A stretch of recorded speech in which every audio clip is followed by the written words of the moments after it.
Well, good afternoon, everyone, and welcome to the Joint Committee meeting of Public Safety and Transportation and Environment. We have one item on this agenda about Bill 3621, which is the Motor Vehicles and Traffic e-Scooters Operation Requirements and Registration. This is work session number 2, and hopefully we'll have a committee recommendation today. And with that, I'm going to ask anybody on the Joint Committee if they have any opening statements. And if not, we're going to ask Ms. McCartney Green to please lead us through the packet. Thank you, Councilmember Katz, and good afternoon, council members. As you alluded to, today we're here to talk about Bill 3621, Motor Vehicles and Traffic e-Scooters, Operation Requirements and Registration. This bill has had a work session back in January with my previous supervising attorney, Mr. Bob Drummer, and so he has kindly brought me up to speed and up to date with the issues, and today for the packet we hope to... It's my thought that perhaps that's why he retired, was based on this legislation. And please tell him I said, if he's watching. Anyhow, go ahead. Will do. And so with that said, I'll just do a brief recap of where we left off at the prior work session. And so the committee took the opportunity to dive into the racial equity and social justice impact statement. And through that statement, there were a few amendments that were recommended, and including to address some perspectives in terms of leveling the playing field, in terms of providing cash options instead of only a credit card option. Also providing the opportunity to have options for customers with discount program and a free helmet program. And what was discussed during the work session was really clarifying that the opportunity to focus on an MOU that the Department of Transportation works with vendors, and within that MOU provides these options or requirements for e-scooter companies. And so the committee went into deep discussion, talking about helmet requirements, talking about monthly or annually educational events. And so we do have the Montgomery County Department of Transportation that was here also, that previously testified to some of the provisions within the MOU that provided a baseline to further support the program and to accommodate low-income residents and senior residents as well. I think the committee came to a conclusory perspective that this is an emerging industry and that it is ever-changing, and so the flexibility to have that MOU was important during this time as well. I'm not sure if we have today representing Ms. Sandy Butcher that's here, and Mr. Gary. I want to make sure I say your last name. Aaron Rich here today to provide further context regarding comments on the racial equity, social justice impact statement. In addition, we do have Dr. Elena Bonner-Tompkins as well that can provide the committee additional comments as well. So just wanted to stop there just to make sure if there was any underlining or outstanding questions concerning that. I don't see any, and Dr. Bonner-Tompkins, you're certainly welcome to sit. There's plenty of room right at that table there. Does anyone from Transportation or Dr. Bonner-Tompkins, do you have any comments?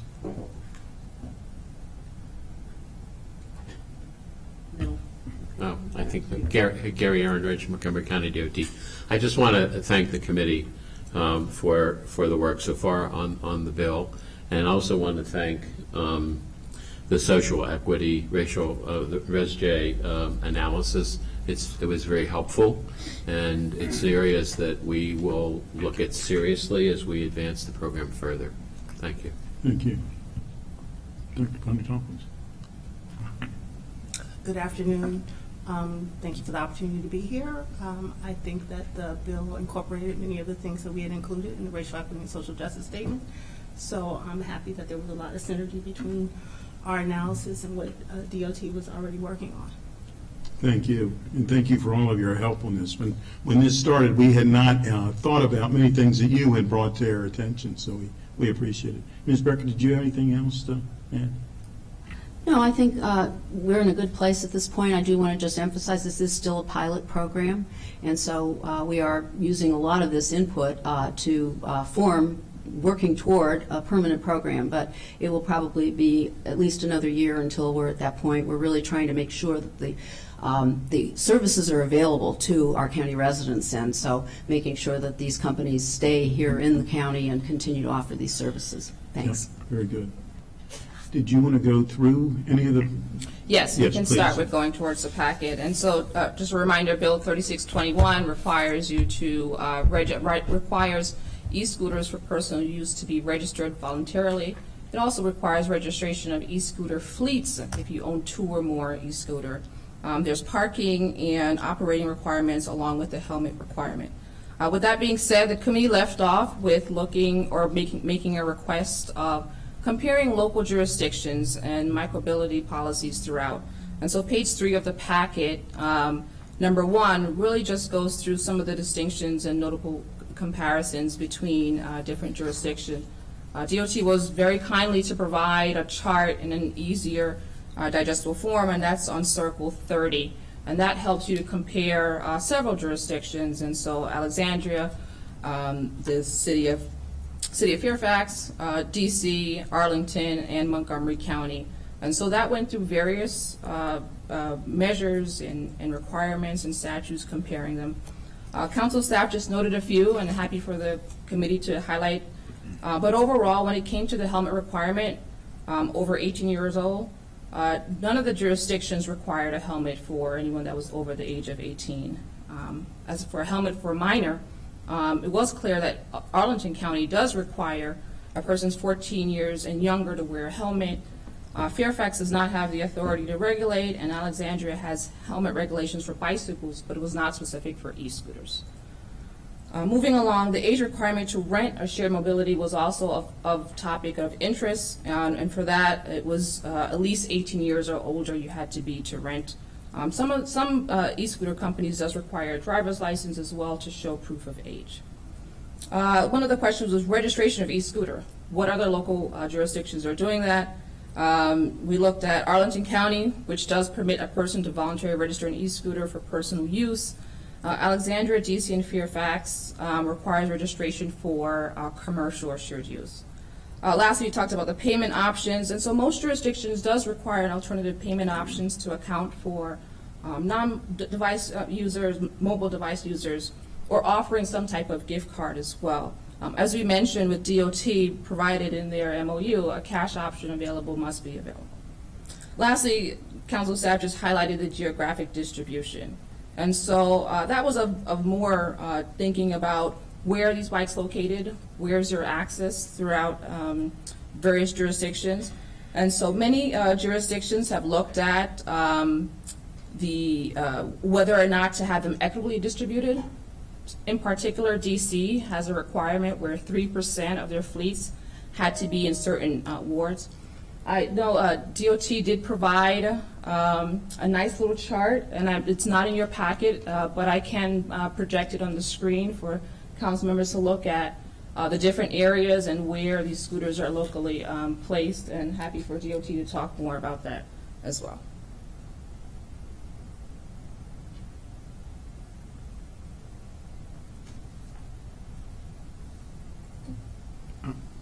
I don't know, I'm having difficulty with my screen. So I don't know if anybody else is. I have the same issue. Yeah, I don't know how good we can see the map at this point. If you can describe it as you go, please. Yes, sure. So the 2 colored blobs or sectors are the sectors that are in the micromobility program. There's a western sector, kind of like beige, orange, and then a blue sector is the eastern. They predominantly follow the red line for the most part, and they're all outside of the Beltway. So there is no provision for micromobility companies to operate basically inside the Beltway. There's other reasons for that in general, but we weren't ready to open it up for the kind of demand, except Silver Spring and Tacoma Park. Yes, thank you. And just as a note, the air screens are working now, so. Oh, okay, well. But still continue to, you're doing a good job, Gary. Okay, well, thank you. Well, this is a good slide. because it shows you all of the equity emphasis areas are boxes with numbers. And almost every equity emphasis area has a number. The darker colors are where there are more scooters on an average daily basis. And as you can see, obviously Silver Spring, the heart of Silver Spring, that number is 50. So on a typical day, and I guess this is in June, there would be 50 scooters in the Silver Spring area on average. Wheaton, 32. And then the massive amounts are along the 355 corridor, which is kind of new to us in the last, say, 6 months. One of the operators, Bird in particular, found that they could be more exclusive because the other operators weren't that interested in being on that side. And so as a result, you end up with 32 in the I guess the Pike area, and Rockville, take my glasses, 96, and the Rockville Durwood with 12, and we have expanded up to Germantown. Now, these numbers represent on a typical day, throughout the day, in a month of June, how many scooters there might be in that census tract, which is a equal equity emphasis area. So they are distributed. Obviously, they're where the densities are, because it's where the densities are where most of the demand has been. And so you'll see that we have created that distribution. So they are somewhat color-coded, but generally speaking, wherever there's a number is an equity emphasis area. We tried Germantown the last few months, and initially there were many more up there, but I guess the demand has not quite picked up, although they seemed to be well received when they were kind of installed, so to speak. Anyway, so that's really where the map is. It shows you that we've tried very much to have a distribution, a countywide distribution. There are areas, as you can see, that we are not operating in. In the future, we very much would like to expand more countywide, and so as we get more idea of what the demand might be, then we can begin to expand. But we're also very concerned about making sure that the areas are adequate for operation and safe operation, and we are looking at the inventory of facilities and how many of them are 4-lane divided, 35 plus mile per hour. And we only want to make sure that we operate in those areas where there is a shared use path where scooters can operate. So that's an area that we're still investigating. So I think that kind of deals with the map. We would very much like the operators to continue to put emphasis in where these equity emphasis areas are. Just as a percent, I think I may have stated it already. On the average trip origins in the equity emphasis area are 49% of all the trips started in an equity emphasis area. Obviously, those are where the large numbers of scooters are. Destinations are pretty comparable at 47%. And just to let you know, for the whole year, fiscal year 22, we've had over 80,000 trips. So the numbers are starting to inch upward every month. As there are more inventory, there's more interest. Right now, we're between 600 and 700 scooters a day being placed on the street. And just also, I would want to point out that we almost get no complaints at all on the program. So we do know, because we ask for reports, the companies do get some phone calls, and that's the way it should be if something's misparked. We only want to get a phone call when it's more of an emergency and requires an action.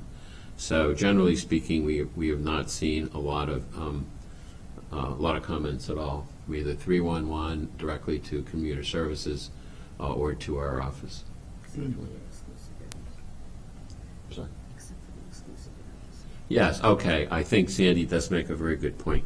Where we are getting comments, and where we do have a daily report, is in the exclusionary areas which are not colored, and particularly as you approach the DC line and Friendship Heights, Village of Friendship Heights, Bethesda, Chevy Chase areas.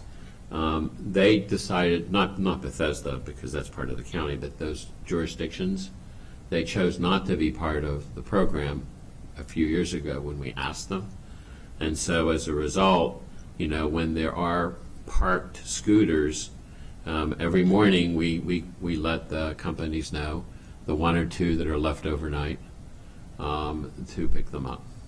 So, you know, I think at some point that would be an issue that we would like to address. Why are there exclusionary areas? You know, why is that occurring? But that, I think, is a future discussion. Okay, very good. Please. And so that wraps up kind of the overall discussion on the RESJ. Just didn't know if the council member had any questions about the chart or comparison of local jurisdiction. If not, we can move on to question 2. Please. And so the question 2 on page 4 is, how does the bill differentiate between adult e-scooters for personal use versus child e-scooters for recreational use? This was also a discussion item that came up during the January 27th work session. And council staff, and I know DOT also looked at jurisdictions. There is no specific distinction between a child and an adult scooter in terms of what's codified in law. Visually, for perspective, you could tell that a child scooter, it goes up to a certain speed. The average is about 10 miles per hour. Maybe 1 or 2 on the market that's a little bit higher than that, but on average is 10 miles per hour. And they usually don't contain reflectors. And so that was one of the consistent theme amongst the electric scooter. And so for consideration, if the council, committee is still interested in making a distinction between a child and adult scooters that's used for recreational use, council staff would recommend defining child as meaning as the age is under 14 years old, and amending line 18 to account that electric low-speed scooter does not include an electric scooter used by a child for recreational use that has a maximum operating speed of 10 miles per hour and does not contain reflectors. And then also defining recreational use, meaning riding electric low-speed scooter by a child authorized to ride for leisure, play, or instruction. And so this was just for consideration. But overall, looking at all jurisdictions, there is no specific distinction that's been codified in law. Go ahead, please. So decision point here for the committee to consider whether the county would like to have that distinction here in Bill 3621, or to leave the bill as written and as introduced. Yeah, go ahead. Thank you, Mr. Chairman. I'd recommend exempting toys used by children from there. I think they're substantially different than these heavier, faster scooters used by adults, and I didn't think the intention of the bill was to regulate them. You had brought that up earlier as Right. well. Right. Council President. Thanks, I agree. I think that the language as recommended by staff accomplishes ensuring that we exempt those toys, basically, from the vehicles that are more for adults or commercial use. So I think the recommendation makes sense, Mr. Chairman. Thank you. So that's by acclamation, then, please. Moving along, question 3 really refers to does the bill establish criminal penalties for a minor who fails to wear a helmet while operating an e-scooter? And so the recommendation here is to decriminalize the offense of failing to wear a helmet, which would reduce racial inequalities in any law enforcement. And so the bill establishes a fine for a minor who fails to wear a helmet while operating an e-scooter, but it does not establish this as a criminal penalty. And so the recommendation here is that add the following line after line 138, the penalty for a violation of the helmet requirement in this law must be a Class C civil fine, which amounts to a maximum penalty of $50. Keep in mind that a parent of a minor can show proof of a helmet afterwards, after being fined, to waive that reduction of that. We're okay? By acclamation. Okay.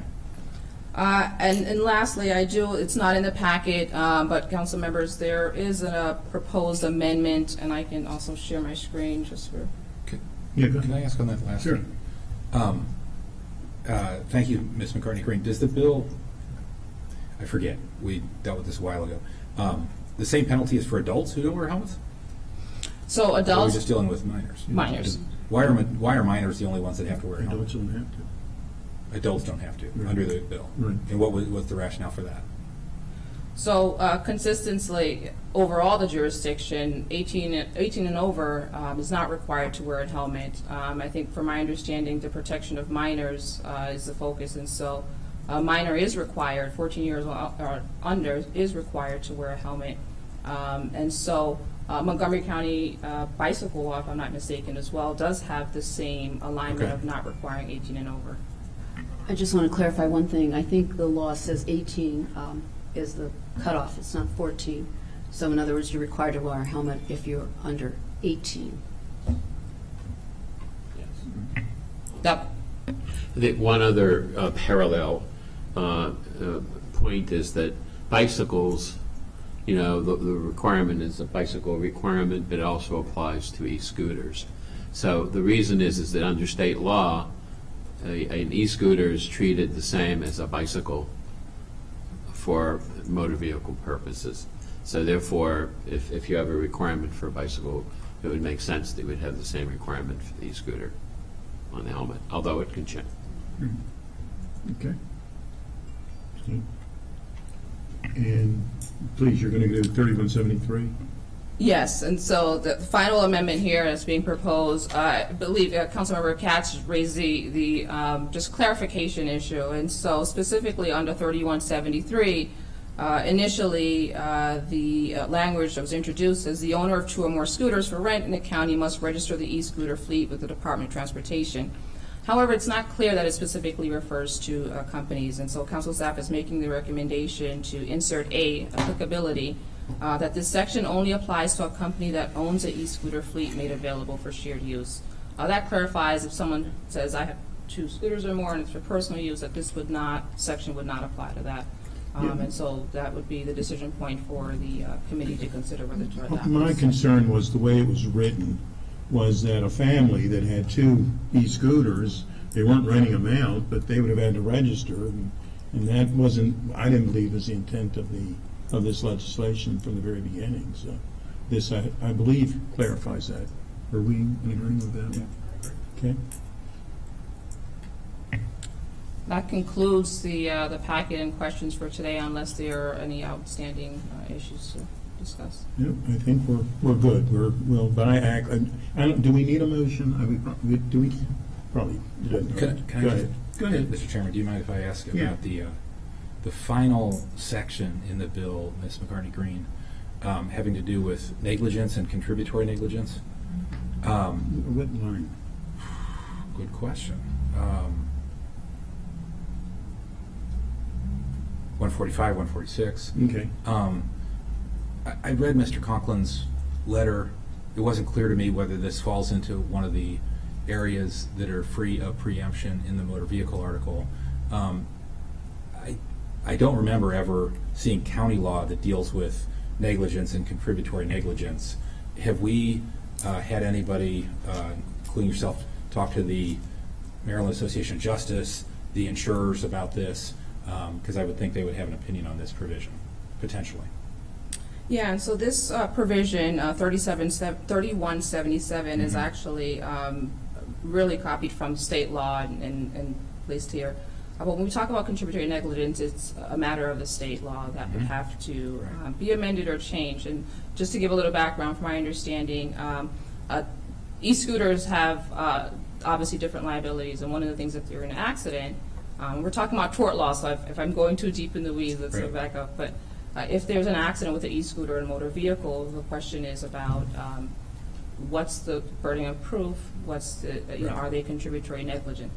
This section is specifically referring to a helmet, not necessarily for accidents or not necessarily for traffic accidents as well. And so, from a county perspective, we are not permitted to amend or go outside of what's permitted. Right. From my understanding, the OCA memo that's included in the packet referred to state law as being the premise. One of the exceptions of state law is that the county can regulate e-scooters, but in terms of proving a standard or defense or changing Right, those, we have to stay within our swim lane. correct. And that's only regarding the use of a helmet by somebody who is, under this bill, over 14 and under 18, right? Correct. Which we're requiring, but the state wouldn't require over 18. Okay. And the limitation, the clarification that this wouldn't be considered evidence of contributory negligence would allow, would prevent a limitation of somebody's liability in a civil case if my kid riding a scooter, if I had kids over 14 and under 18, were injured and I wanted to sue a car that hit them. But if my kid ran into a parked car and damaged it, this wouldn't apply. Yes, so right, And this if my would, kid ran into another individual and we were the defendant, this wouldn't apply, whether or not they were wearing a helmet. correct, this would not apply. This creates the exclusion regarding a helmet.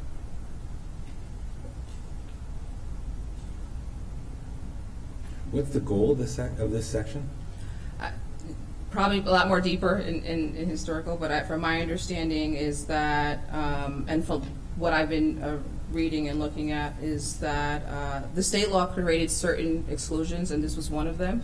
Right. And so there might be other evidence of negligence that can be used, but specifically, the helmet was not. In my perspective, it's for safety. We want people to wear helmets, and if they're not wearing helmet, we don't want it to also to be But if they're negative. not wearing it, we don't want to limit their liability. Correct. Right. Where did this language come from? This is from the state, from state law. So section, transportation, Article 25.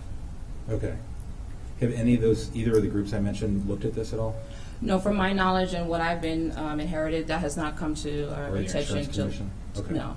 Not the state. I do know other jurisdictions have raised some similar issues, but not, at least with this bill 3621. Can I just ask, Mr. Chairman, that we ask a couple of people to look at this, because I'd hate to have backlash before the full council if this hasn't been vetted by people who I know may be triggered by this language when they see it in the county law. It's, Yeah, I I can't have no explain why it's problem. not fine, but I have no problem with that. I don't Okay. know that anyone else, and, you know, more information is not going to hurt us, so, yeah. Okay, good. okay. Anything else? If not, can we have a motion just to be on the safe side? So moved. Second. It's been moved and seconded. All those in favor, thank you for that emphatic. Yeah, it's been moved and seconded. All those in favor, and I see Councilmember Reamer is here, and he's being very quiet as well. But all those in favor, please raise your hand, and that is unanimous. It should be noted that Councilmember Hucker is actually a twofer today. He's on both committees. That's why we only have 5. So he thinks his vote counts twice. He's wrong. That's But my- anyhow, that's my so, position. yeah, and with that, we thank you very much for being with us. We are adjourned. We'll be back at 2:30 as strictly the Public Safety Committee, and being joined by